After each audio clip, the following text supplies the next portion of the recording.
Welcome back to the channel. Today we are going to do a small 2-unit bridge in Exocad using a pre-designed walk-up. Now for this case we're gonna use anatomic walk-up. We're gonna select zirconia. It's gonna be a screw retain bridge and we're gonna use scan body in main scan.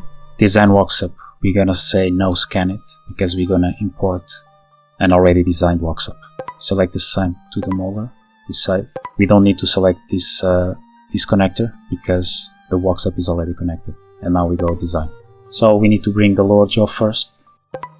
Now I need to bring the walk-up file, and for today's case I'm going to use a lower FP1 from my Exocad library, linear. You can get it in the description down below. If you get it, you're going to have these files as well. And finally we're going to bring up the antagonist. Make sure the model is in the correct orientation and select the correct library for the implant system. When selecting tie bases, always make sure that you have the margin of the tie base below the soft tissue. So for some reason here the software trimmed this part of the scan. So what I'm going to do next is just to bring as an extra gingiva scan the original model, so we have like the complete model to work with. Also at this stage, if you go next, the software is going to try to adapt this bridge to the tie bases, and we don't want that yet, so we go to expert mode. We go to Tools, Add Remove Mesh, and we select walk-up scan. And now as you can see I can move it freely, and I'm gonna place it more or less in the correct position like that. And we also need to make them just a tiny bit smaller because otherwise they're gonna look too big. So you go allow resizing, make them smaller like that, especially taking into consideration the premolars. I'll use this premolar as a reference for the size. Looks good to me like that.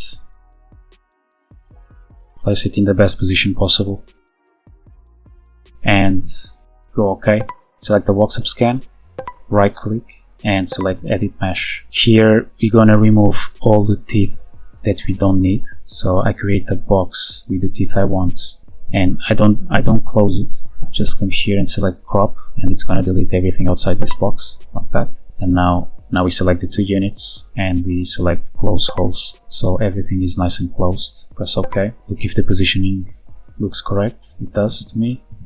Looks nice. I'm just gonna bring up an extra gingiva scan so we have the complete model. So I go to Tools, Add Remove Mesh, Gingiva, go Load, and we basically bring the same scan as we used for the working scan. And now I'm just gonna remove the scan bodies. Now we go back to Wizard and we go in next, and now the software is gonna do the walk-up calculation, and it's gonna adapt to the tie bases as you can see here. We need to remove all this extra material just by smoothing.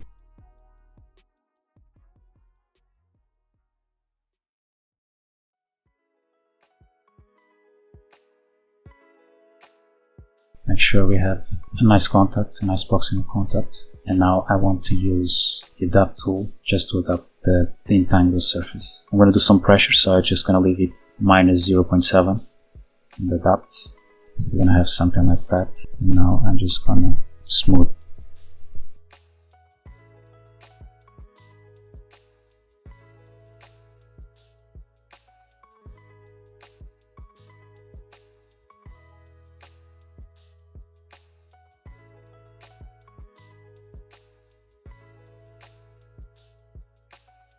Now occlusion can bring a bit the cusps down, just so you don't have such big cuts when adjusting the occlusion.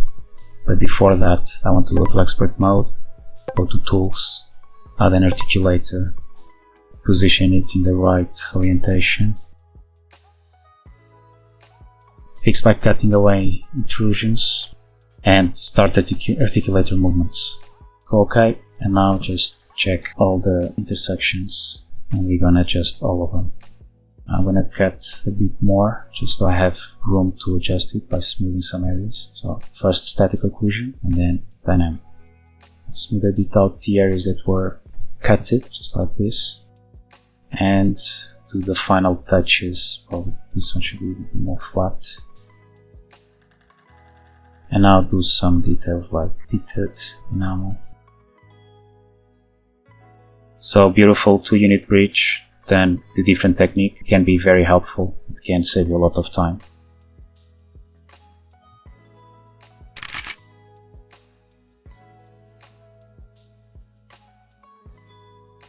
Usually I like to select it off so we don't have any extra bits around the screw channel. Now if you like this technique, watch this video next.